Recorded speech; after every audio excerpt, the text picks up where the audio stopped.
1,00,000 కోట్లు ఖర్చు పెట్టి చేసిన అంటున్నాం. ఇప్పుడు నీకు మొత్తం కాళేశ్వరం ప్రాజెక్ట్ అంటే రెండు, ఒక లక్ష్మీ బరాజ్ కాదు కదా. లక్ష్మీ బరాజ్ ఉన్నది, అంత అన్నారం ఉన్నది, సుందిల్ల ఉన్నది, మిడిమానేరు ఉన్నది,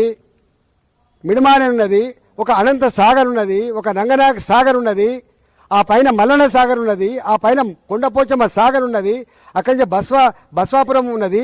గిన్నున్నాయి బాబు, వందల కిలోమీటర్ల కాలువలు ఉన్నాయి. ఏమర్థం చేసుకుంటారు మీరు? 1,00,000 కోట్లు ఖర్చు పెడితే 1,00,000 కోట్లు తిన్నానని చెప్పి వాళ్ళు అనగానే నేను అవును నిజమే తిన్నానని మాట్లాడాను. నేను ఏమన్నా జ్ఞానం ఉందా? 1,00,000 కోట్లు ఇప్పుడు రేపు నువ్వు మూసితే ఎత్తున్నావు, ఓ 1,00,000 కోట్లకు ఎస్టిమేట్ ఇస్తాడు. 1,00,000 కోట్లు తిన్నానని చెప్పి ఆరోపణ చేస్తే 1,00,000 కోట్లు తిన్నట్ట? ఎంత బ్యాడ్ అండి ఇది. ఇంత నీచంగా ఉంటారా?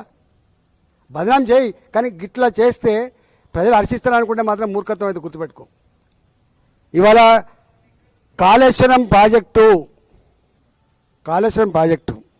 కొన్ని వందల టీఎంసీల రిజర్వాయర్లు, కొన్ని వందల కిలోమీటర్ల పైప్ లైన్లు, కొన్ని వందల కిలోమీటర్ల కాలువలు, పదుల సంఖ్యలో టన్నల్స్, మోటార్లు, పంపులు, కొన్ని పెద్ద పెద్ద టవర్లు, ఎలక్ట్రిసిటీ టవర్లు, పెద్ద పెద్ద లైన్లు అనేకం ఉన్నాయి కదా. దాన్ని వాడుకోరాదు. నువ్వు బదనాం చేసి ఎత్తి కానీ వాడుకోరాదు. స్వచ్ఛంగా, సహజంగా పోషకాలు నిండిన ఎస్ఆర్కే డైరీ పాలు మరియు పాల పదార్థాలని ఎంచుకుందాం.